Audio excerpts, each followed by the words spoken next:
자, 그러면 전 시간에 개괄적으로 봤던 대승기신론에 대해서 책을 통해서 직접 한번 보도록 하겠습니다. 총 5장 중에 첫 번째 장, 인연분입니다. 이 책을 내가 왜 짓게 됐는가에 대해서 이야기하고 있는 부분인데요. 이 책의 특징 중에 하나가 그 제일 첫 부분, 책의 제일 첫 부분에 귀경계라는 짧은 시를 넣어두었고요. 맨 마지막에 회향계라고 해서 또 짧은 시를 넣어두었습니다. 본론으로 들어가기 전에 시를 하나씩 넣고 본론을 다 마친 다음에 마무리 시를 넣고 이렇게 되어 있는 형식인데 이 시의 제목을 보통 학자들이 귀경계, 계는 불교 한시를 계라고 하거든요. 그래서 뭐 이름은 귀경계인데 풀이하자면 붓다에게 경의를 표하며 시작하는 시라고 생각하시면 되겠습니다. 그래서 온 우주에 계시고 가장 뛰어난 공덕을 쌓으시고 모든 것을 아시는 지혜를 가졌으며 형체가 자유롭고 제약이 없으시며 큰 자비로 세상을 구원하시는 분께 귀의합니다. 그분의 몸과 모습, 진리의 바다 같은 본질, 끝없는 공덕의 보물 창고, 그리고 참된 수행의 길 등에 귀의합니다. 귀의한다는 것은 몸과 마음을 바쳐서 그분의 뜻을 따른다, 뭐 이 정도 뜻으로 생각하시면 되겠습니다. 돌아갈 귀, 중생으로 하여금 의혹을 제거하고 잘못된 집착을 버리게 하여 대승에 대한 바른 믿음을 일으켜 붓다의 씨앗이 끊이지 않게 하기 위함입니다. 그랬습니다. 존경하는 스승에 대한 그런 마음을 담아서 시를 이렇게 표현하고 있습니다. 자, 책의 첫 부분에서 어, 그 이렇게 이야기하고 있습니다. 자, 논한다. 난 이렇게 논한다. 대승에 대한 대승이 그 빨리어 원문으로 마하야나거든요. 마하 크다 야나 수레 마하야나 그 대자는 큰 대자 승은 수레 승자 탈승자 그래서 대승은 한자어로 풀이한 거고 마하연은 그 소리로 풀이한 게 마하연입니다. 둘 다 대승불교 빨리어 마하야나를 가리키는 말입니다. 대승에 대한 믿음의 뿌리를 견고하게 일으켜 세워주는 법이 있기에 이제 마땅히 이를 설명하고자 합니다. 그 설명은 다음의 5부분으로 이루어집니다. 첫째는 이 글을 쓰게 된 목적을 밝힌 인연분이고, 둘째는 핵심 원리와 요지를 세우는 입의 분이며, 셋째는 그 원리를 상세히 풀이한 해석분입니다. 넷째는 믿음을 바탕으로 실제로 닦아 나아가는 수행, 신신분이고, 다섯째는 수행을 권장하고 수행으로 인해 얻는 보람을 밝힌 권수이익분입니다. 먼저 이 글을 쓰게 된 목적을 밝히는 인연분에 대해서 설명하겠습니다 하면서 글을 이어가고 있습니다. 스스로 자문자답하면서 글을 구성하고 있는데요. 자, 묻습니다. 어떤 이유와 목적이 있기에 이 글을 저술하게 되었습니까? 답합니다. 그 목적과 인연에는 8가지가 있습니다. 그 8가지는 무엇입니까? 첫째는 인연총상입니다. 한자로는 인연총상인데 인연의 총체적인 모습입니다. 이것은 중생들이, 살아있는 생명체들이 삶의 모든 괴로움에서 벗어나 궁극적인 즐거움인 열반을 얻게 하려는 것일 뿐. 첫 번째 목적으로 모든 살아있는 생명체가 열반을, 열반을 얻기를 바라는 마음에서 이 책을 짓게 되었다고 했습니다. 자, 열반, 저번 시간에 뭐라고 했습니까? 이 열반 개념은 초기 불교나 그 대승불교나 종착점으로 생각한다는 점에서 공통점을 가지고 있는데 그 가장 큰 차이점은 나중에 보시면 차츰 나옵니다만은 대승불교는 있는 그대로 열반이다 이렇게 표현합니다. 우리가 지금 있는 그대로 열반이다. 그리고 초기 불교는 뭐라고 열반을 표현했습니까? 우리에게는 욕심이 있습니다. 탐욕이 있고, 그다음에 우리에게는 잠재되어 있는 분노가 있습니다. 분노가 뿌리 뽑힌 사람을 성인이라고 하는데 우리는 분노를 뿌리 뽑지 못하고 어떤 조건이 맞으면 화를 냅니다. 화가 있고, 그다음에 근본적으로 우리는 사성제라는 진리를 눈으로, 몸으로 체험하지 못했습니다. 그런 어리석음이 있습니다. 그래서 탐욕과 분노와 어리석음을 우리는 잠재적으로 다 가지고 있는데 이 잠재적인 탐욕과 분노, 어리석음을 완전히 뽑아버린 상태, 탐욕과 분노와 어리석음을 완전히 뽑아버린 상태를 초기 불교에서는 열반이라고 합니다. 그런데 초기 불교 열반 정의에서 보는 것처럼 열반은 밖에서 추구해서 얻는 것이 아니고 나한테 있는 안 좋은 점을 털어내면 그게 열반이잖아요. 그러다 보니까 대승불교에서는 초기 불교의 열반 개념을 발전시켜서 우리 모두는 열반을 가지고 있다 이렇게 이야기를 합니다.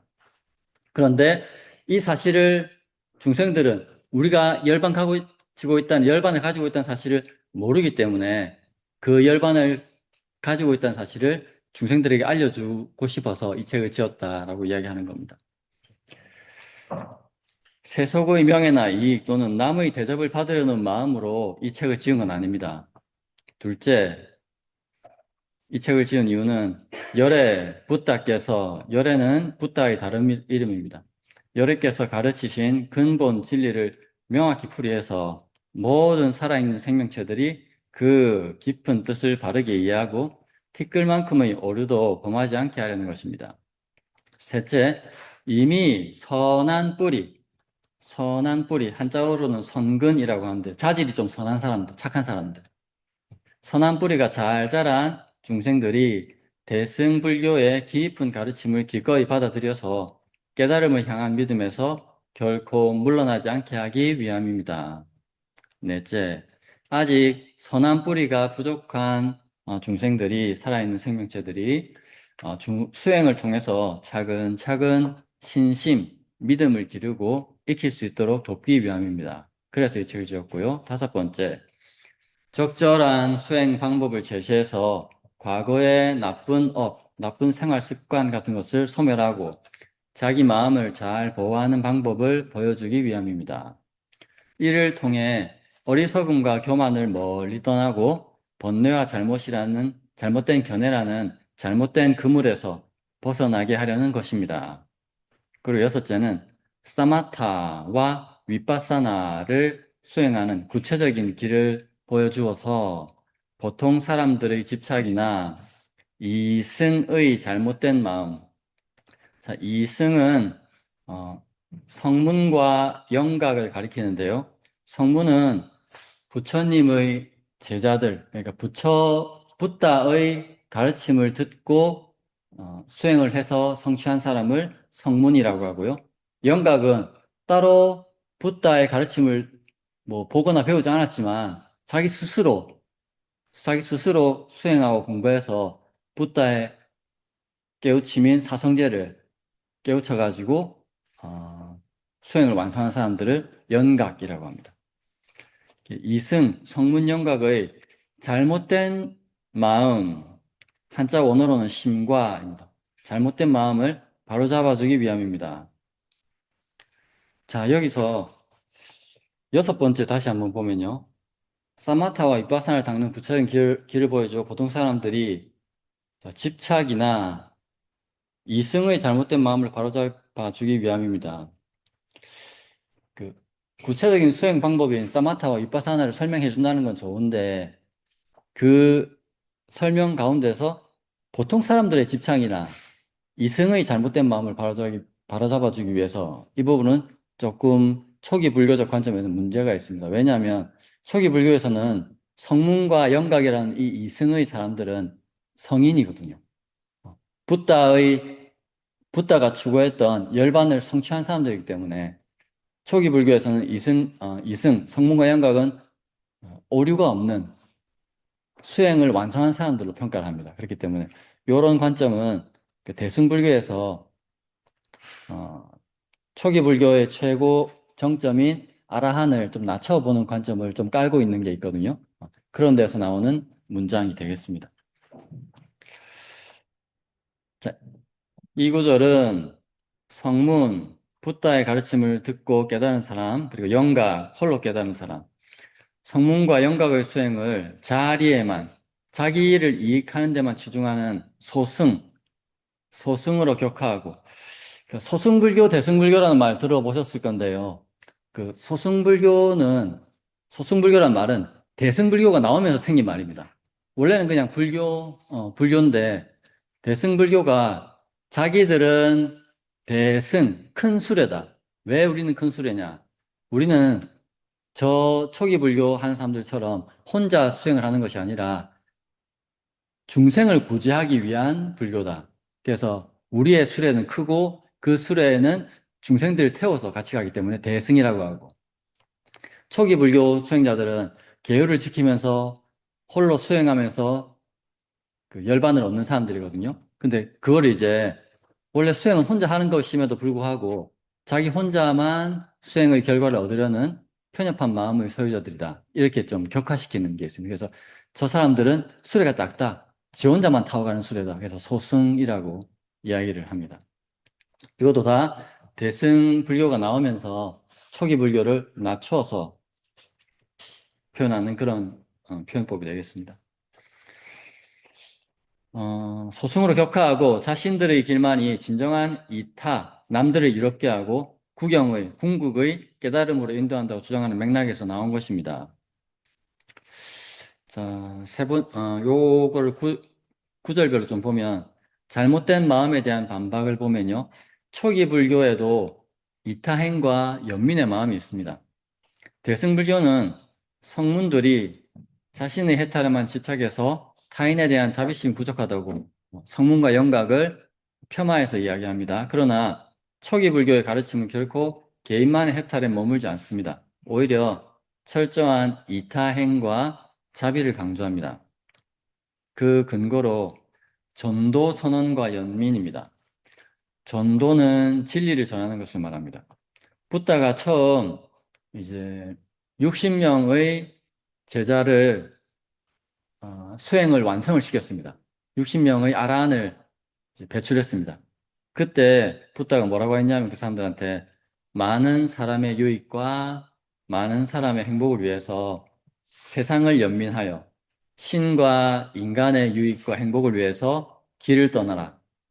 그대들이 신과 인간에게 이 붓다의 법을 알려주어라. 이렇게 이야기를 합니다.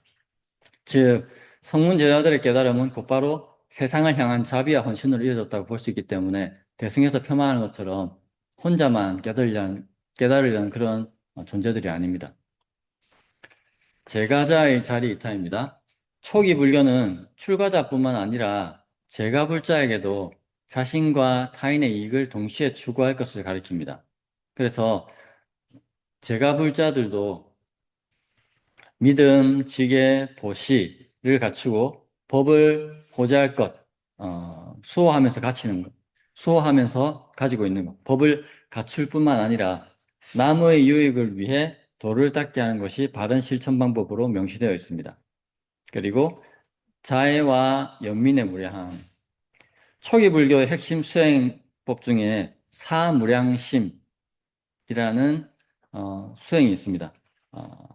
이 중에서 네 가지 중에서 자비와 연민은 위, 아래, 가로질러, 경계 없이, 원한 없이, 나쁜 마음 없이 모든 생명체와 존재들을 향해 무한하게 자비심을 펼치는 그런 명상 수행법이 있습니다. 이런 수행법은 결코 잘못된 마음이라고 볼 수가 없는 거죠. 음,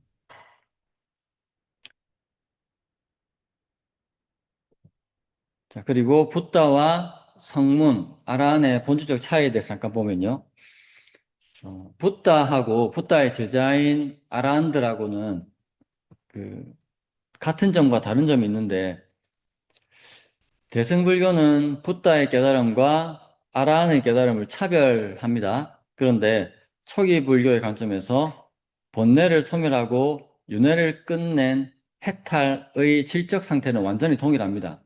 붓다나 아란이나 탐욕과 성냄과 어리석음을 완전히 털어냈다는 점에서 똑같은데, 단지 차이점은 붓다 같은 경우에는 오랜 세월 동안 그 살아있는 생명체를 위한 18화멜이 닦아왔기 때문에 일반 아라한들보다 훨씬 더 능력이 좀 출중하다는 차이점이 있을 뿐, 탐욕과 분노와 어리석음을 완전히 마음에서 털어냈다는 점에서는 똑같다는 겁니다. 질적인 차이가 없다는 겁니다.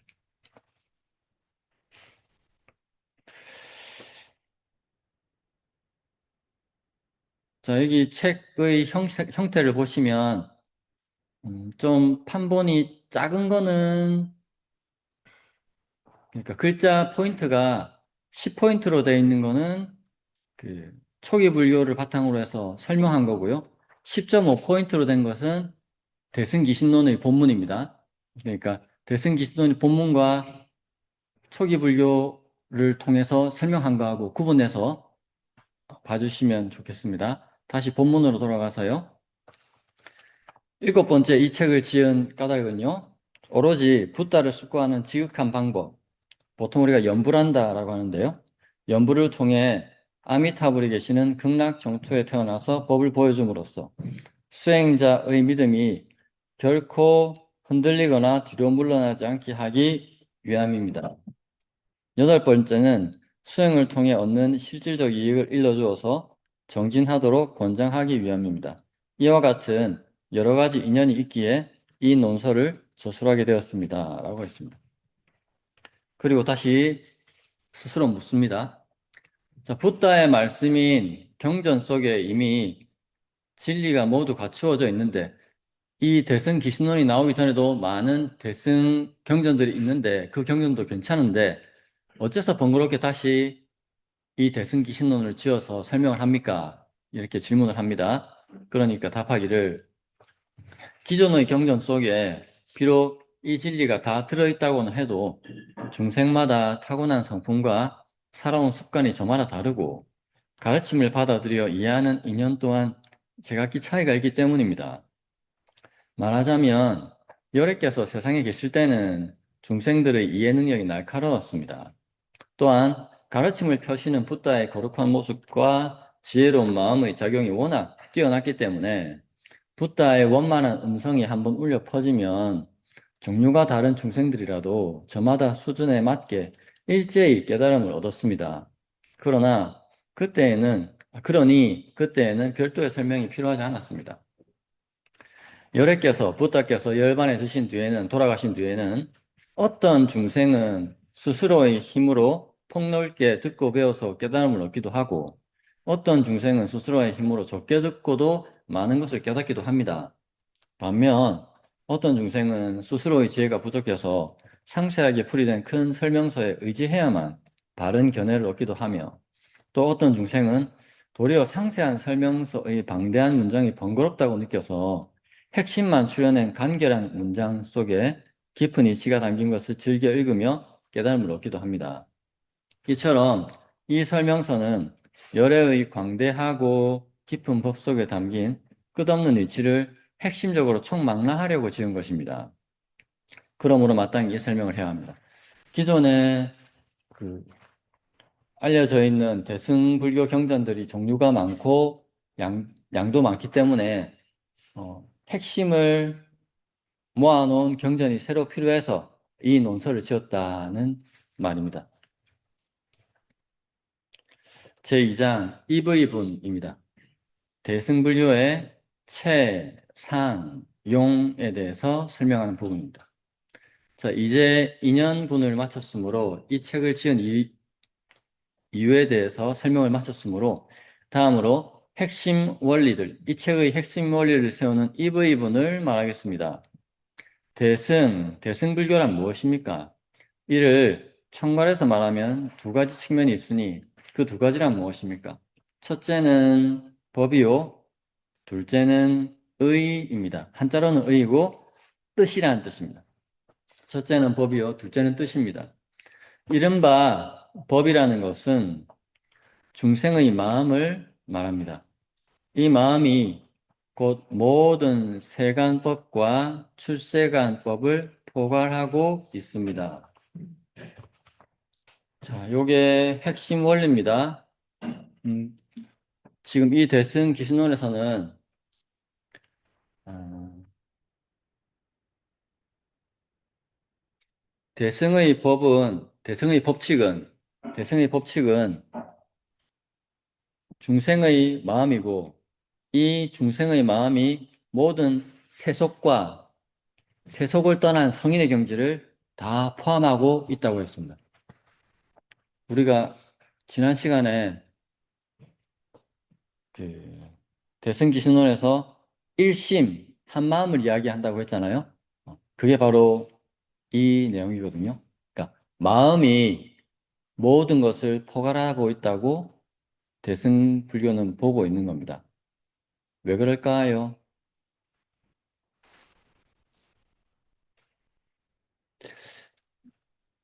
지난 시간에 설명할 때 초기 불교에서는 마음을 어떻게 보고 있다고 했습니까? 초기 불교에서는 마음을 조건에 따라 일어났다 사라지는 것으로 본다고 했습니다. 내가 어릴 때는 만화책을 좋아했는데 지금은 만화책을 안 보거든요. 옛날의 마음과 지금의 내 마음을 같다고 할 수 있습니까? 옛날에도 마음은 있었고 지금도 마음은 있는데 옛날의 마음 구조와 지금의 마음 경향이 달라요. 그렇다면 그걸 같다고 보기 좀 힘들잖아요. 그래서 초기 불교에서는 마음은 조건에 따라서 변화한다고 일어났다 사라진다고 보는데 왜 대승불교에서는 마음을 속세와 성인의 경지를 다 포괄하는 그런 경지라고 이야기할까요?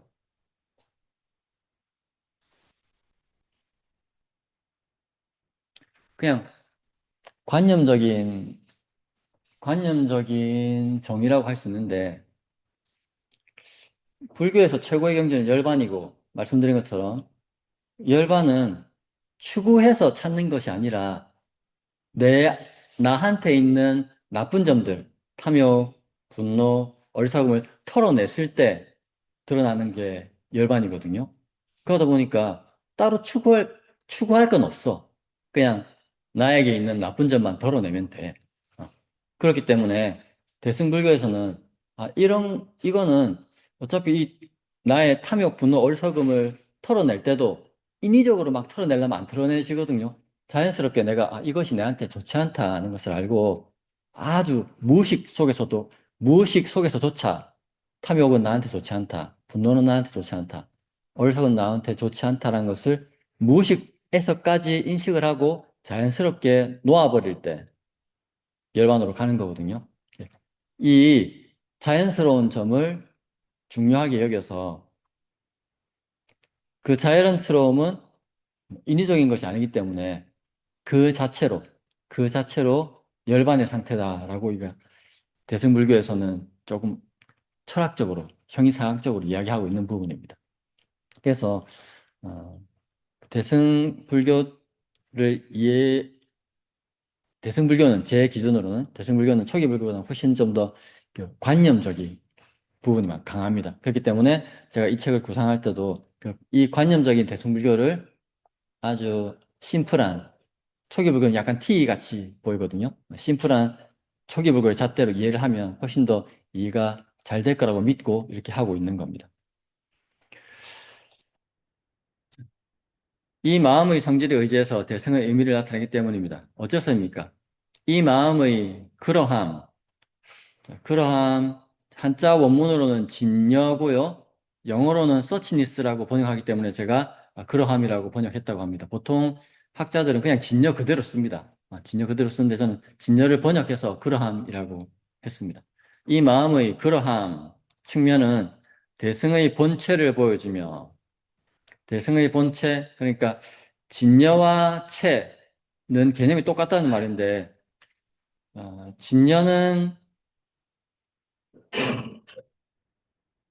진여는 대승 기신론에서 한마음과 통용되는 말이고, 그리고 더 이상 보탤 것도 뺄 것도 없이 그대로 완벽한 상태가 진여라고 하기 때문에 제가 God, God과 음성과 모습을 가진 것이 아니라 음성과 모습 없는 그 알파와 오메가가 동일한 상태라고 했고요.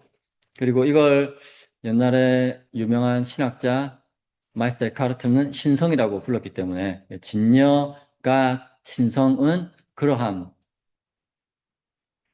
다 똑같은 거다라고 저는 그렇게 판단을 합니다. 이 마음의 생겨남과 사라짐 측면은 대승 자체의 본질적인 모습과 그 자비로운 쓰임을 능히 보여줄 수 있기 때문입니다. 그래서 기독교적으로 보면 한 마음과 대승기신론의 마음과 대승기신론의 몸체자는 하느님과 똑같다는 하느님이라는 개념과 똑같다고 이해해 주시면 되겠습니다. 그런데 이를 초기 불교의 관점에서 보면 연기와 지금 대승기 신론에서는 하느님과 똑같은 마음과 진여를 몸체, 그 다음에 모습상, 쓰임용, 체상용의 세 가지로 나뉘고 있는데 이 나누고 있는 것을 초기 불교적으로 보면 연기와 무아 그리고 오온의 철저한 해체적 통찰과 근본적으로 배치되는 형이상학적 실체론으로 평가할 수 있습니다. 중생의 마음이 일체법을 포괄한다라고 지금 대승기신론에서 이야기하고 있는데 초기 불교에서는 우주적 바탕으로 마음을 보는 것이 아니라 그냥 조건에 따라서 생겨나고 사라지는 것이 마음이라고 초기 불교는 보고 있습니다. 대승기 신론은 중생의 마음을 모든 세간법과 출세간법의 근원이자 대승의 바탕으로 선언합니다. 그러나 초기 불교에서 마음은 궁극적이고 보편적인 실체가 아닙니다. 초기 불교의 연기법에 따르면 의식은 마음과 통용되는 말인데요. 의식은 형상, 소리 등 외부 대상과 눈, 귀 등의 내부 감각기관이 만날 때 조건에 의존해서 발생하는 찰나적인 현상일 뿐입니다. 마음이라는 것은 마음이 있고 마음의 대상이 있을 때 마음과 마음이 대상이 있을 때 이 마음에 내가 알아차림할 때 그때 생겨나는 것이 의식이라는 겁니다. 그거일 뿐이지 뭐 우주적인 본체라고 하기에는 초기 불교적으로 맞지 않다라는 말입니다. 자, 붓다는 의식은 조건에 의지해서 생겨나는 것이며 조건 없이는 의식이 생겨남이 없다고 강조했습니다. 그리고 두 번째, 그러함, 진여 측면이 대승의 본체를 보여준다라고 했는데 초기 불교에서는 변하지 않는 실체의 부정 그리고 오직 무위법인 니빠나라고 했습니다. 무위법이라는 것은 조건 지어지지 않은 것이라는 뜻입니다. 조건 지어지지 않은 것. 대승기신론은 마음에 변하지 않는 그러함, 진여라는 본체가 있다고 말합니다. 그것은 영원 불변하는 자아나 본질을 상정하는 것과 다름이 없는데요. 초기 불교는 어떠한 형태의 영원한 실체나 자아도 철저하게 부정합니다. 초기 불교는 무상고무아, 모든 것은 변한다. 그리고 세상의 본질은 고통이다. 그리고 영원히 나라고 할 만한 어떤 고정된 실체는 없다라는 것을 법칙으로 삼고 있습니다. 붓다는 의식, 마음 역시 무상하고 아니짜, 괴로우며 두카, 빨리 원어입니다. 무아라고 선언했고 이를 영원불면하는 영혼이나 우주적 본체로 여기는 것은 위험한 삿된 견해로 경계했습니다. 당시에 붓다가 있을 때 인도에서 지금도 마찬가지로 힌두교가 있었는데 힌두교의 기본 사상은 우주는 브라만이 창조를 했고 그 브라만이 우리 인간을 창조했기 때문에 브라만이 불이라면 우리 모든 생명체들은 불꽃이다. 그래서 우리 모든 생명체들은 불의 성질을 갖고 있는 불꽃이다. 이렇게 이야기를 하거든요. 그것이 붓다가 볼 때는 그렇게 보는 것보다는 무아로 보는 것이 왜냐하면 우리는 정신과 물질로 구성된 그런 존재인데 이 정신과 물질은 조건에 의해서 생겨났다가 사라지는 것인데 이것을 자아라고 인식하는 것은 옳지 않은 것 같다. 이게 붓다의 견해였습니다. 초기 불교에서 태어나지 않고 생겨나지 않는 유일한 궁극의 실제, 무비법은 오직 니빠나일 뿐입니다. 붓다가 수행하면서 기존의 힌두교가 가지고 있던 선정, 삼매를 통해서 선정에 들어가서 그 깊은 행복감을 맛보고 난 다음에도 그 선정에서 나온 다음에 아주 깊은 행복인 내가 선정까지 성취했지만 그럼에도 불구하고 내가 선정에서 나왔을 때 내 몸을 갖고 있고 내가 음식물을 먹어야 되고 이러한 내 몸을 갖고 있음으로 해서 내가 겪어야 될 괴로움은 그대로다. 나의 몸을 구성하고 있는 정신과 육체가 그대로 있는 것은 나에게 그대로 고통이다. 그럼 이 고통을 내가 어떻게 벗어나야 될까? 이 고민 끝에 나온 것이 내 몸이 내가 아니다라는 걸 내가 확실히 알아야 된다는 것을 알게 된 거고 그래서 붓다가 된 것이거든요. 그래서 그 내 몸이 내가 아니다라는 것 그것을 알과 동시에 내 몸이 내가 아닌 이유는 계속 변하기 때문입니다. 그런데 초기 불교에서 변하지 않는 오직 하나가 있는데 그것이 바로 니빠나의 상태라는 거죠. 그래서 깊은 명상 속에서 왔다 갔다 하면서 나에게 있던 탐욕과 분노와 어리석음이 한꺼풀씩 벗어나게 되고 그게 무의식 차원에서까지도 한꺼풀씩 벗어나서 마침내 무의식에서조차 탐욕도 없어지고 분노도 없어지고 어리석음도 없어졌을 때 그때 만나게 되는 것이 열반인데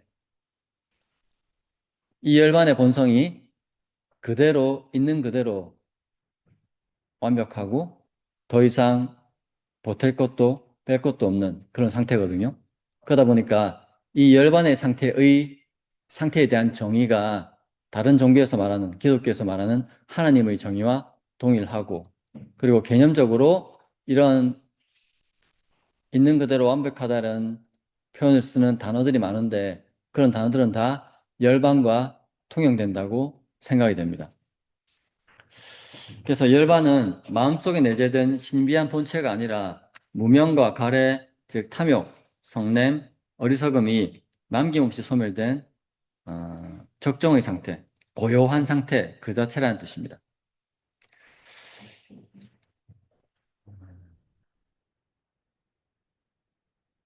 요약하자면 대승기신론은 중생의 마음을 현상계와 궁극적 진리, 진여를 포괄하는 우주적 일심으로 장엄하게 격상시켰습니다. 그런데 초기 불교는 마음을 철저히 연기적 조건에 의해 생멸하는, 생겨났다 사라지는 무상하고 항상 변하고 실체 없는 현상으로 해체 분석하며 이 덧없는 마음의 본질을 꿰뚫어 보아서 모든 집착과 가래를 끊어내고 완전한 소멸에 도달하는 것을 유일한 목표로 삼습니다. 자, 다음 또 대승기신론으로 돌아가서요. 이른바 대승의 법에 대해서 이야기했고, 다음으로 의라고 하는 것에서는 세 가지 광대한 의미가 있습니다라고 했는데 한자 원어로는 3대라고 합니다. 세 가지 광대한 의미 3대. 무엇이 그 세 가지입니까? 첫째는 최대, 풀이하자면 본질적 바탕입니다. 첫째는 최대, 본질적 바탕인데요. 모든 존재와 현상이 그 자체로 그러함이며 평등하여 늘어나거나 줄어들지 않는 영원하고 진실한 궁극적 실제를 의미하기 때문입니다. 자, 정의가 이렇기 때문에 이 체대도 진여와 한마음과 마찬가지로 하나님을 뜻하는, 가앗을 뜻하는 그런 용어가 되겠습니다. 둘째는 상대입니다. 한자로는 이렇게 쓰고요.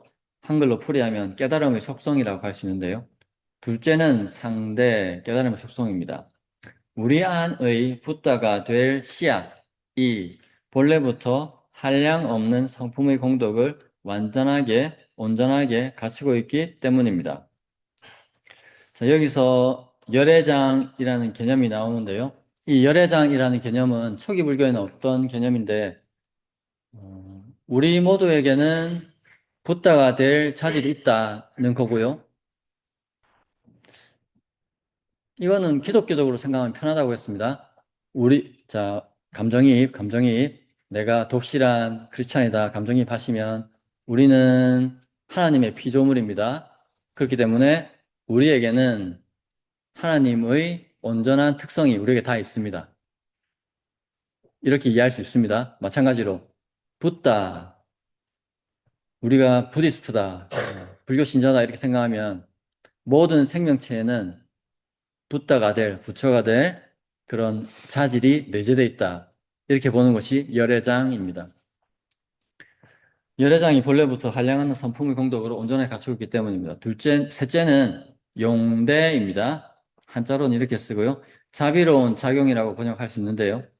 모든 세속의 경지와 성인의 경지에서 일어나는 선한 원인과 결과를 능히 만들어내기 때문에 용대라고 합니다. 초기 불교 관점에서 최대, 상대, 용대를 설명한 이 구절은 연기와 무아, 업의 법칙, 그리고 팔정도라는 실천적 수행을 궁극적인 실체론이나 형이상학적 존재론으로 치환한 것으로 평가할 수 있는데요. 자, 체대에 대해서는요. 체대를 영원하고 진실한 궁극적 실제라고 대승기신론은 이야기하고 있는데 초기 불교에서는 삼법인과 니빠나를 이야기합니다. 삼법인은 무상, 고, 무아를 삼법인이라고 합니다. 초기 불교는 현상계의 배후에 영원 불변한 어떤 실체나 신성함이 존재한다는 것을 부정합니다. 초기 불교에서도 하나님이 나옵니다. 처음에 고타마 시타르타가 먼저 출가해가지고 6년, 7년 고행을 하잖아요. 고행을 해서 별로 얻어지는 게 없었어. 고행 도중에 힌두교에서 말하는 최고 선정까지, 최고 산매의 경지까지 가서 그 행복감을 맛봤지만, 그럼에도 불구하고 왜 생로병사가 있는지에 대해서 명쾌하게 좀 풀이를 하지를 못했습니다.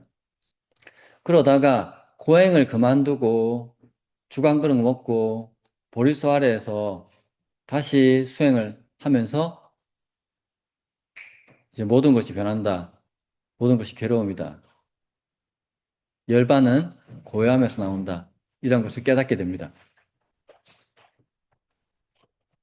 깨닫고 난 다음에 붓다한테 처음 든 생각이 내가 이렇게 고생을 해서 이 사성제라는 법칙을 알았는데 이 사성제라는 법칙은 너무 좀 이해하기 힘들다.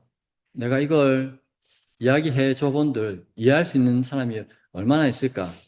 난 그냥 조용하게 그냥 혼자서 살겠다. 뭐 이런 식으로 그 자기의 진리를 사람들한테 이야기할 생각을 닫아버리라고 합니다. 그때 하나님이 내려오시거든요. 범천이라고 나오는데 범천이 내려가지고 그대야 뭐 그렇게 하지 말라고. 세상에는 때가 덜 묻은 아주 선한 사람들이 있는데 그 사람들은 당신의 말을 이해할 것이다. 그렇기 때문에 포기하지 말고 당신의 그 오묘한 진리를 펼치라. 그렇게 이야기를 합니다.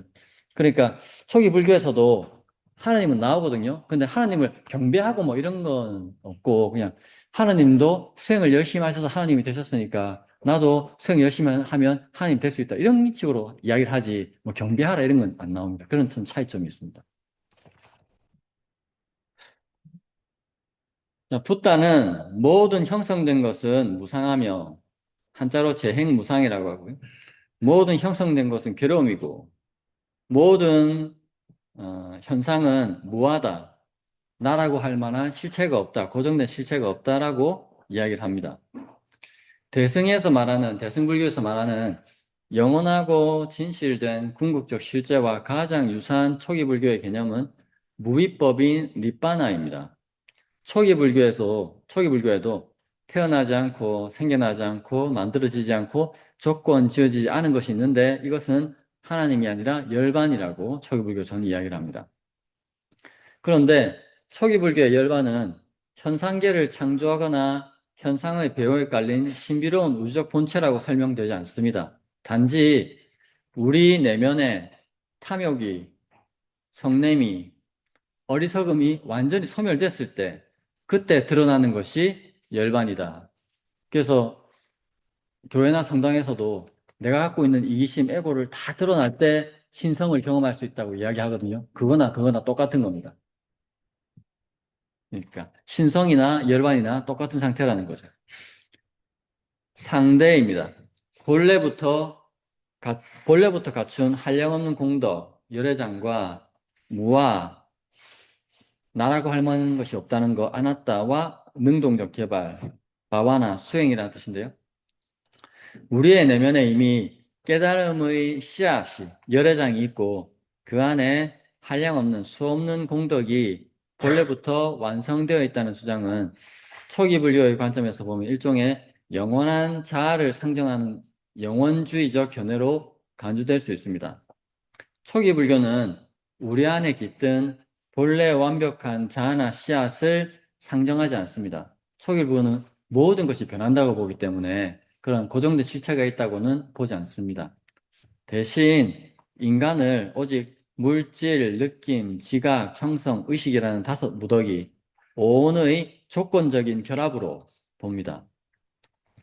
깨달음의 속성인 거룩한 공덕들, 탐욕 없음, 성냄 없음, 어리석음 없음은 본래 내재되어 있어 저절로 발현되는 것이 아니고요. 초기 불교의 입장에서는 바른 노력을 통해 정정진, 바른 노력을 통해 일어나지 않은 나의 선한 면들을 일으키도록 노력하고 정진하고 마음을 다잡고 매진해서 적극적으로 개발하고 성취해야 할 수행의 결과물로 봅니다. 대승기 신론에서는 우리는 본래적으로 깨달아 있는 존재다라고 이렇게 낙관적인 이야기를 하는데 초기 불교에서는 그렇게 보기보다는 우리에게는 언제나 우리를 망칠 수 있는 탐욕과 분노와 어리석음이 있기 때문에 이 탐욕과 분노와 어리석음을 털어내기 위해서 끊임없이 수행해야 된다. 이런 입장을 가지고 있습니다. 용대, 선한 원인과 결과를 만들어내는 자비로운 작용입니다. 선악의 인과율, 깜마라고 하는데요.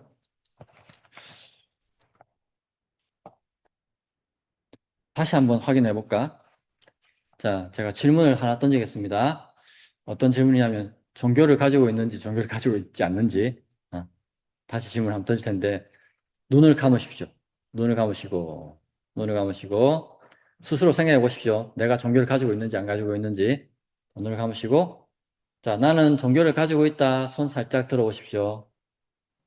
내리시고 나는 종교를 가지고 있지 않다. 손 살짝 들어보십시오. 내리시고 네. 한 7대3, 8대2 정도로 종교 없는 분들이 더 많은데요. 모든 종교에서 공통적으로 가지고 있는 가르침이 있는데 뭐라고 했습니까? 그게 불교든 기독교든 유교든 이슬람이든 상관없이 다 공통적으로 제 생각에는 뭐 교회나 절 성당에 안 나가더라도 그 공통적인 걸 잘 지키면 지옥에 안 갈 것 같아요. 응. 그건 뭐냐 하면 뿌린 대로 거둔다는 거거든요. 뿌린 대로 거둔다는 거. 우리는 살면서 여러 불합리한 걸 많이 봅니다. 아주 나쁜 사람이 부자가 되고 권력자가 되는 것도 눈으로 보고요. 아주 착한 사람이 비참하게 떨어지는 것도 봅니다. 그러다 보니까 세상에 와 이렇나 이렇게 생각하면서 원인과 근거를 이因果 법칙을 불신하게 되는 경우가 있거든요. 근데 세상에서 눈에 보이는 모든 것들을 내 머리로 다 이해할 수는 좀 없거든요. 그렇기 때문에 비록 나에게 의문이 있지만 대신에 스스로의 삶에서 한번 보세요. 내가 공부 안 하고 점수를 잘 받은 적이 몇 번이나 있는지 대충 살아서 좋은 결과 나온 게 몇 번이나 있는지. 내 삶을 딱 놓고 보면 진짜 뿌린 대로 거두는 게 맞거든요. 그렇기 때문에 내가 살면서 좀 안 좋은 일이 생기더라도 그냥 이렇게 생각하시면 될 것 같아요. 전생에 좀 내가 안 좋은 일을 했는가 보다, 이렇게. 그렇게 생각하시고 편하게, 내가 잘 모르는 사이에 좀 나쁜 짓을 했는가 보다. 그래서 좀 안 좋은 일이 생긴 것 같다. 이렇게 털어버리시고, 내가 지금부터 계속 차분하게 성실하게 살면 분명히 그건 좋은 결과를 따라온다. 이렇게 뿌린 대로 거둔다는 것을 딱 믿고 살아가시면 좋을 것 같아요. 이 선악의 인과율이 이제 초기 불교에도 나오는 겁니다. 힌두교, 뭐, 초기 불교 다 깜마라고 하면서 인과율을 이렇게 이야기하고 있습니다. 오직 존재 스스로가 의도를 가지고 행하는 선한 행위에 의해서 선한 결과가 초래되는 철저하고 비인격적 연기의 법칙일 뿐입니다. 여러 붓다의 의지처, 역사상 7명의 붓다가 있었다고 그렇게 이야기하는데, 이 7명의 붓다가 모두 다 팔 정도를 가지고 붓다가 되었다고 이야기합니다. 초기 불교는 깨달음에 이르는 유일하고도 분명한 길을 바른 견해, 바른 사유, 바른 말, 바른 행위, 바른 생계, 바른 노력, 바른 아르차림, 바른 삼매라는 이 8정도를 이야기하는데요. 요약하자면 대승기신론은 형이상학적인 한마음 또는 그러함 진열을 바탕으로 우주와 중생을 본질적인 체, 속성적인 상, 작용적인 용으로 완벽하게 하나로 설명하라고 했습니다. 그런데 초기 불교는 이러한 영원 불변의 실체를 상정하는 대신에 철저히 조건 지어진 현상계의 무상고무아를 꿰뚫어 보고 업의 인과 법칙, 자신이 행한 말과 행동, 생각의 인과 법칙을 이해하며 팔정도를 치열하게 닦아서 마침내 모든 탐욕, 분노, 어리석음, 탐진치를 완전히 소멸시키는 니바나에 도달하는 실천적 수행을 궁극의 길로 제시한다는 차이점이 있습니다. 자, 제3장 해석분입니다. 깊은 뜻을 풀이하다입니다. 자, 이 부분을 모두 마쳤으므로 다음으로 해석분을 말하겠습니다. 해석분에는 세 가지 내용이 담겨 있으니, 첫째는 바른 뜻을 드러내 보이는 현시정의이고요. 둘째는 잘못된 집착을 바로잡는 대치사집이고요. 셋째는 도를 향해 나아가는 모습을 분별하는 분별발취도상입니다.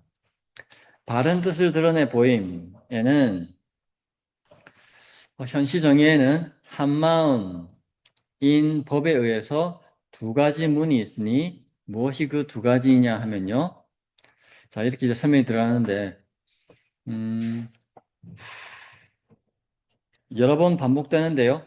대승기신론의 한마음은 우리 인간의 마음을 우주의 근본 실제이자 본래 청정한 궁극의 진리로 격상을 시킵니다. 그런데 초기 불교에서 찌따, 마음과 마나스의 뜻은 현상 세계에서 끊임없이 일어나고 사라지는 조건 지어진 정신적 기능 및 작용을 나타내며, 생멸을 초월한 궁극적 해탈은 이러한 찌따와 마나스의 소멸을 통해 이루어집니다. 대승기신론은 마음의 소멸로 드러나는 열반을 마음을 가진 중생이 본래부터 갖고 있던 것으로 해석하고 있다는 점을 이해해 주시면 좋겠습니다. 자, 첫째는 대승기신론 문장입니다. 첫째는 마음 그대로가 그러함, 진여인 마음 그러함 문이요. 이렇게 되어 있습니다.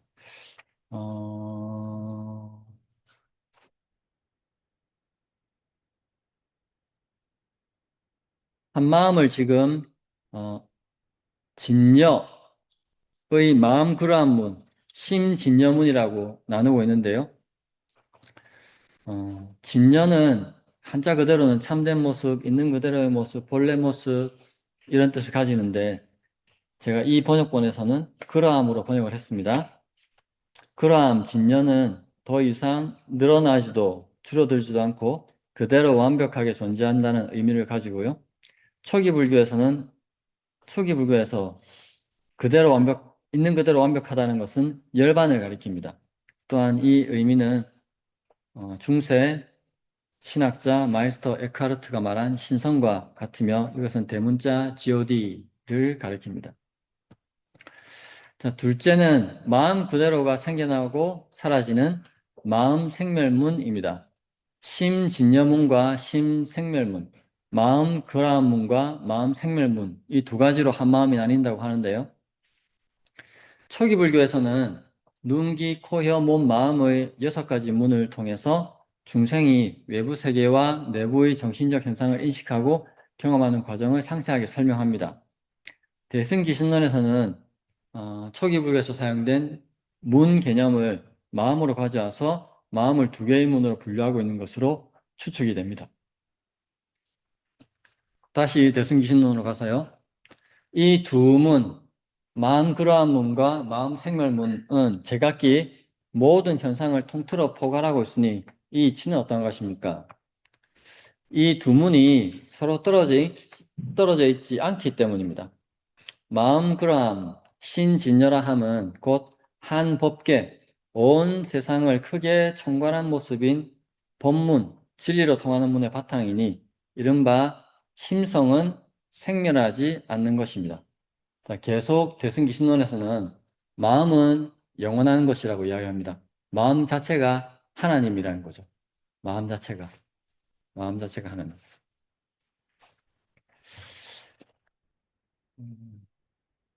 이른바 심성은 생멸하지 않는 것이다는 초기 불교, 특히 테라와다 전통의 경전과 추적서의 기반한 점에서 보면 좀 차이가 있습니다. 초기 불교의 가르침에는 마음의 본질적 특성이 생멸하는 것으로 이해되기 때문입니다. 초기 불교 가르침에 따르면 마음은 무상, 고, 무아라는 세 가지 특징을 가지고 있습니다. 그래서 마음은 영원하지 않고 괴로움을 수반하며 고정된 자가 아닙니다. 초기 불교적인 입장에서요. 그래서 그리고 초기 불교에서 생멸하지 않는 것으로 이야기하는 것은 오직 열반, 니빠나 뿐입니다. 그 초기 불교 경전인 니까에 따르면 수행자들이여 태어남이 없고 생겨남이 없고 창조됨이 없고 조건 지어지지 않은 것이 있다라고 니바나에 대해서 설명합니다. 이는 모든 조건 지어진 현상과 대비되는 궁극적인 실제를 가리킵니다. 열반은 의존함이 없으면 동요가 없고 동요가 없으면 평온이 있으며 평온이 있으면 경향이 없고 경향이 없으면 오고 감이 없으며 오고 감이 없으면 죽음과 태어남이 없다라고 설명됩니다. 이것은 열반이 시간적 제약과 변화를 초월한 상태임을 의미합니다.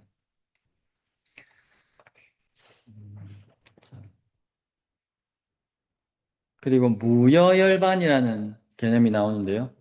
열반은 유여열반과 무여열반이라는 두 가지 열반이 있는데 일단 열심히 수행을 해서 무의식 차원에서도 나를 구성하고 있던 탐욕과 분노와 어리석음을 무의식 차원에서조차 완전히 제거해버리면 열반이라고 하는데요. 그 열반을 내가 수행을 통해서 체험했지만, 나에게는 아직 정신과 육체가 남아 있습니다. 이 정신과 육체는 아직 남아있기 때문에 이 상태를 유여열반, 남아있는 것이 있는 열반이라고 합니다. 그런데 이 열반을 체험한 아라한이 최고 경지를 수행을 해낸 아라한이 사망하게 됩니다. 사망하게 되면 그때는 사망과 동시에 그 사람을 구성하고 있던 정신과 육체도 완전히 소멸되기 때문에 그때는 무여열반, 더 이상 남아있는 것이 없는 열반이라고 이야기합니다. 그래서 아라한의 죽음의 마음이 사라진 뒤, 죽고 난 다음에 마음이 사라진 뒤 더 이상 마음이 일어나지 않는 상태, 즉 모든 괴로움이 진짜 완전히 남김없이 소멸된 상태를 무여열반, 아누파디세사 니빠나라고 합니다. 자, 중요한 것은 이 열반은 마음과 동일시되지 않는다는 것이 초기 불교의 입장입니다. 그래서 니빠나는 무아이지만 무상과 고의 특징이 없습니다. 그래서 니빠나는 마음이 될 수 없습니다라고 어, 이야기하고 있습니다.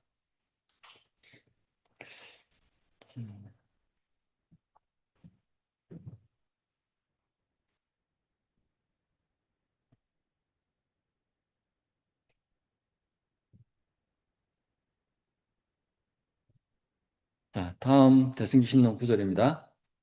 모든 법, 모든 형상은 오직 망념, 잘못된 생각에 의해서 차별이 있으나 만일 마음과 망념에서 벗어나면 모든 경계의 모습은 없는 것입니다. 자, 이거 어떻게 이해할 수 있습니까? 우리가 경험하는 모든 현상은 오직 나의 잘못된 생각 때문에 차별이 있는 것이지, 만일 나의 마음과 잘못된 생각에서 벗어나면 모든 분별도 차별도 없는 것이라는 겁니다. 자, 이것도 뭐 기독교적으로 감정이입해서 볼 필요가 있는데요. 우리가 지금 볼 때는 인간의 모습을 그냥 지금으로 이해할 때는 부자도 있고 가난한 사람도 있고 권력자도 있고 권력 없는 사람도 있고 이렇게 잘생긴 사람, 못생긴 사람 다 구별을 우리가 하면서 살고 있는데, 이 구별이 하나님의 눈으로 볼 때는 이런 구별이 필요가 없다는 겁니다. 다 나의 자녀일 뿐이라는 거죠. 이런 관점이 대승기신론에 그대로 녹아 있는 겁니다. 그러므로 모든 현상은 본래부터 언어의 모습을 벗어났으니 이름과 별명의 모습을 벗어났으며 마음이 대상에 이끌려 생기는 인식이나 관념도 벗어났으니 끝내 평등하여 변함도 없고 파괴될 수도 없는 것으로 오직 한 마음일 뿐입니다. 모든 차별은 필요 없고 오직 하나님일 뿐입니다. 이렇게 이해하면 쉽게 이해될 수 있겠습니다. 그러므로 그러함이라는 이름을 붙였습니다. 모든 언어는 빌려 쓰는 이름일 뿐이고 실제가 없으니 다만 망념, 잘못된 생각을 따르고 진리를 잡을 수 없기 때문입니다. 자, 그러함이라고 말하는 것도 역시 고정된 모습이나 형상은 없으니 말로 최대한 표현을 해봐도 말이 통하기도 하고 말을 벗어나기도 하지만 이 그러함의 바탕은 벗어날 수가 없습니다. 모든 현상이 모두가 다 같이 참됨이기 때문입니다. 우리가 아무리 하나님의 존재를 말로 표현하려고 해도 그게 쉽지 않은 거하고 똑같이 이 한마음이란 진리를 말로 표현하기가 쉽지 않다, 어렵다는 겁니다.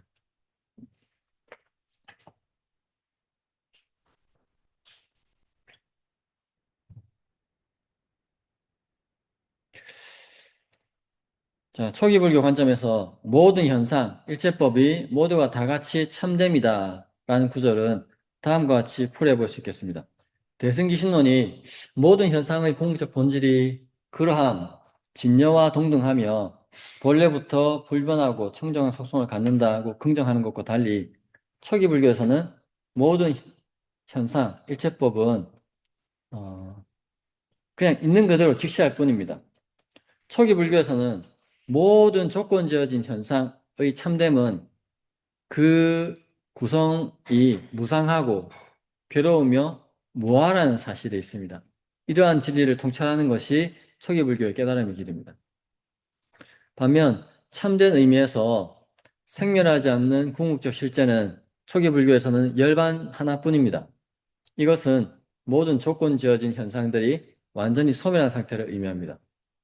열반은 마음이나 다른 현상들이 본래부터 가지고 있던 속성이라기보다는 지계, 계율 잘 지키고 뒤에 나올 사마타와 위파사나 수행을 열심히 하고 그 과정을 통해서 모든 조건 지어진 존재의 고통스러운 순환을 벗어난 궁극적인 해탈의 경지라고 할 수 있습니다.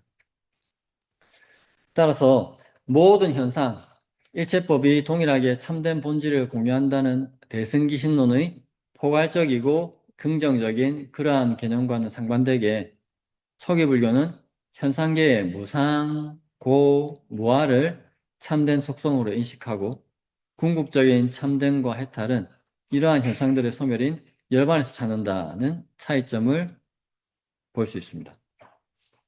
자, 다시 대승기신론으로 가서요. 또 진리를 따로 세울 수 없으니 이 대승기신론 원문에 보면 제가 갈로를 넣고 번역문 넣은 거 있는데 이거는 제가 번역하면서 이해하기 쉽게 하기 위해서 갈로 안에 채워 넣은 겁니다. 원문에는 없는 겁니다. 또 진리를 따로 세울 수도 없으니 모든 현상, 일체법이 모두가 다 같기 때문입니다. 그래서 마땅히 알아야 됩니다. 모든 현상은 말할 수도 없고 생각할 수도 없습니다. 모든 현상은 육안이 아닌 지혜의 눈으로 이해해야 되기 때문입니다. 그러므로 그러함이라고 합니다.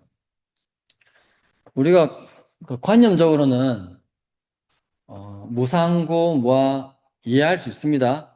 모든 것이 변한다. 그렇지. 사계절이 계속 변하지. 그리고 사람에게는 생로병사가 있지. 그렇기 때문에 무상하다고 관념적으로 이해할 수 있습니다. 그런데 붓다가 무상고 무아라고 이야기했을 때는 그냥 육안으로 보고 관념적으로 무상고 무아라고 한 것이 아니라 깊은 수행의 경지를 통해서 육안으로 볼 수 없는 양자역학적 세계를 지혜의 눈으로 직접 보고 체험한 다음에 말한 것이기 때문에 그 체험의 정도가 무상하다라고 말하는 그 깊이의 정도가 좀 차이가 있는 겁니다.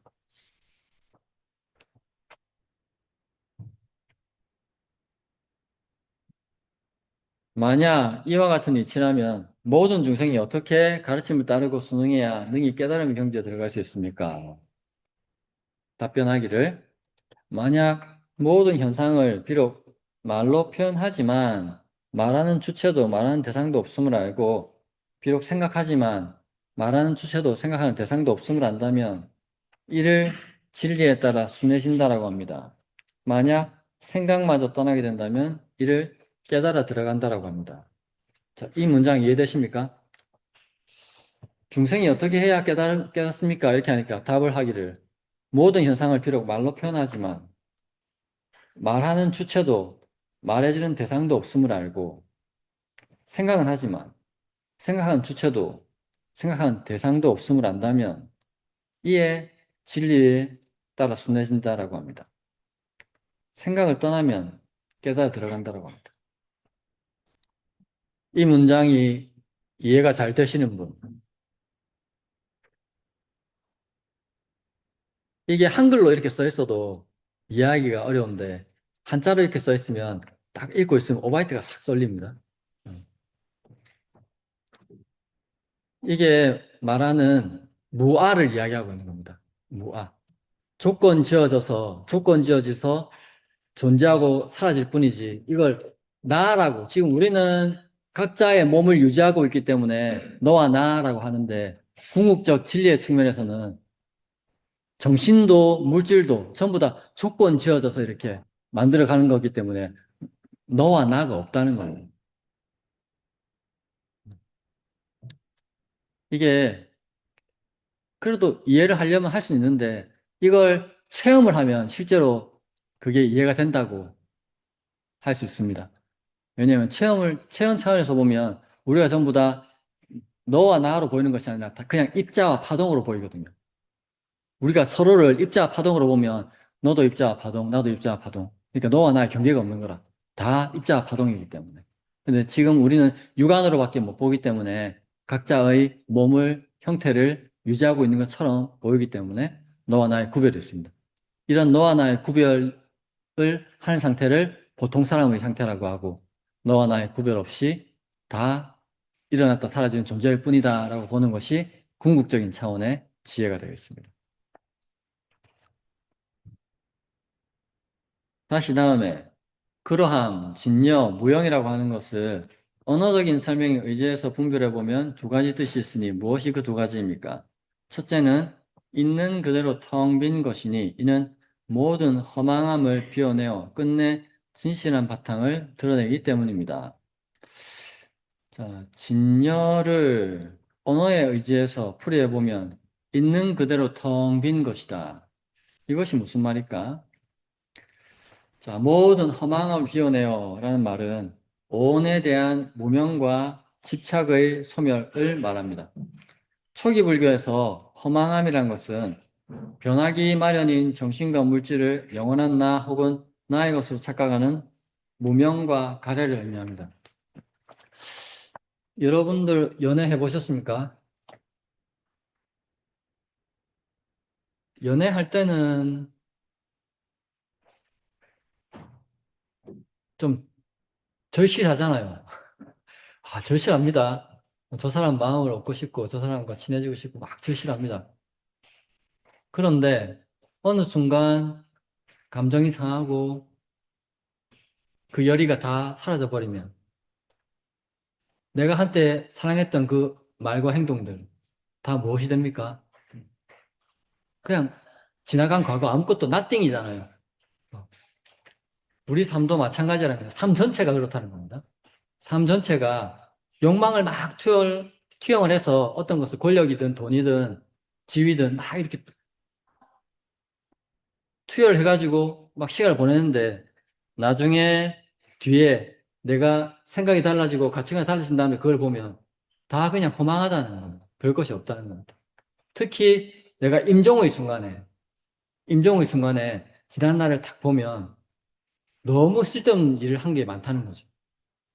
내 임종의 순간에까지 내가 긍정할 만한 나의 행동은 뭐가 있었을까요? 뭐가, 여러분들 생각해 볼 때, 여러분들이 한 8, 90 살다가 이제 죽을 순간이 됐습니다. 그 죽을 순간에 감정이입해 보면 나는 젊은 날에 나의 어떤 행동을 진정한 행동이라고 생각을 할까? PC방에서 밤샌 거? 그렇게 보면 내가 그 책에 많이 나오잖아요. 매일매일 매 순간 매 순간을 마지막 순간인 것처럼 살아라.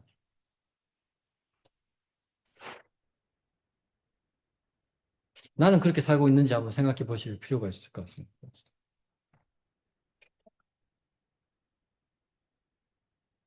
자, 있는 그대로 텅 빈 것은요, 제법 무아와 번뇌의 소멸입니다. 텅 빈 것이라는 표현은 초기 불교의 핵심 진리인 모든 법은 무하다라는 선언과 맞닿아 있습니다.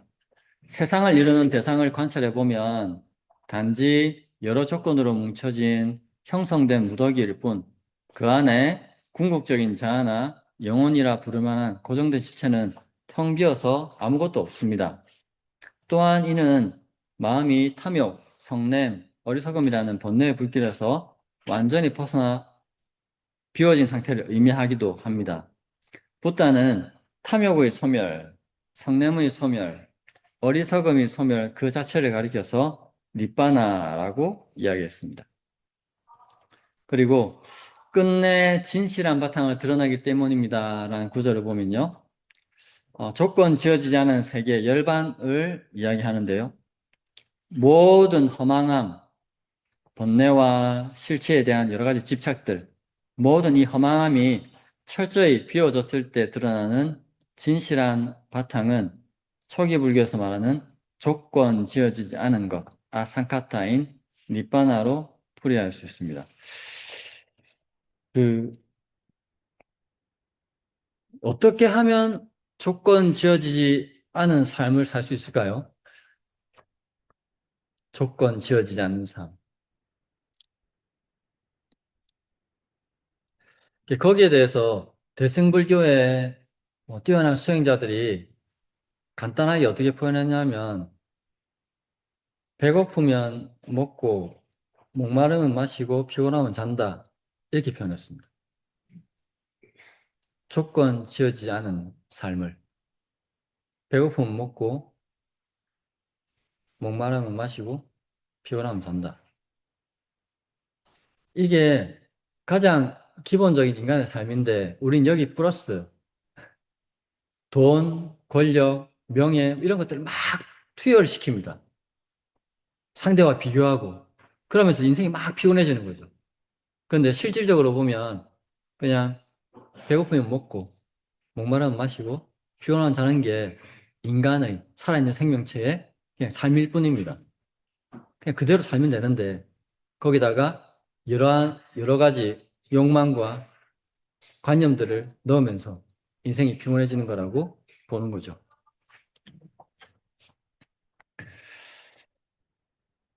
자, 둘째는 있는 그대로 텅 비지 않은 것이니 그 자체로 본래가 없는 본성적 궁덕을 온전하게 갖추고 있기 때문이다 라고 대승기신론에서 이야기하고 있는데, 자, 이 구절은 초기 불교의 궁극적 목적지인 니빠나의 본성민, 이를 체득한 아라한의 경지와 매우 깊게 맞닿아 있습니다. 아라한은 초기 불교 최고의 수행자를 아라한이라고 하는데요. 자, 허망함이 비워진 상태는요, 번뇌, 탐욕, 분노, 어리석음이라는 탐진치의 완전한 소멸을 이야기합니다. 대승기신론에서 번뇌가 없다고 표현한 것은 초기 불교에서 니빠나를 탐욕, 성냄, 어리석음이라는 세 가지 번뇌의 불이 완전히 꺼진 적정, 고요함의 상태로 정의하는 것과 일치합니다. 니빠나는 윤회를 일으키는 근본 원인인 가래가 남김없이 소멸하고 버려지고 집착이 없어진 상태입니다. 즉, 나를 구성하는 물질과 정신에 대해 이것은 나의 자아다라고 거머쥐는 사사로운 견해, 가래, 이것들이 완전히 해체되어서 텅 빈 상태를 이야기합니다. 자, 텅 비지 않은 것에 대해서는요, 단멸론적 허무가 아닌 조건 지어지지 않은 실제라고 볼 수 있습니다. 대승기신론에서 궁극적 진리가 단지 텅 빈 것으로 끝나는 것이 아니라 텅 비지 않은 것이라고 강조한 것은 초기 불교에서 니빠나를 아무것도 없는 허무주의적 단멸로 보지 않는 것과 같습니다. 태어나지 않고 생겨나지 않고 만들어지지 않고 조건 지어지지 않은 것이 있다라고 열반에 대해서 설명하고 있는데요. 번뇌와 조건 지어진 현상들이 비워졌다고 해서 아무것도 없는 무가 되는 것이 아니라 오히려 일어나고 사라짐이 없는 궁극적 평화의 바탕이 굳건하게 드러난다는 것을 말하고 있는 것입니다. 지금 네, 본문은 여기서 보고 이까지 보고 나머지 부분은 제가 다른 분반에서 설명한 부분을 동영상을 올려두도록 할 테니까 관심 있으신 분들은 참고해 주시면 좋겠고요. 뒷부분에 이 책이 수행서입니다. 수행서. 사마타 위파사나에 대해서 구체적으로 어떻게 수행하는가에 대해서 뒷부분에 나와 있는데 그 부분도 좀 간략합니다. 그래서 제가 이 책을 구성하면서 그 현대의 가장 뛰어난 사마타와 위파사나 수행자가 수행에 대해서 이야기한 부분이 있는데 그 부분을 요약을 해놨거든요. 그 부분만 보고 수업 마무리하도록 하겠습니다.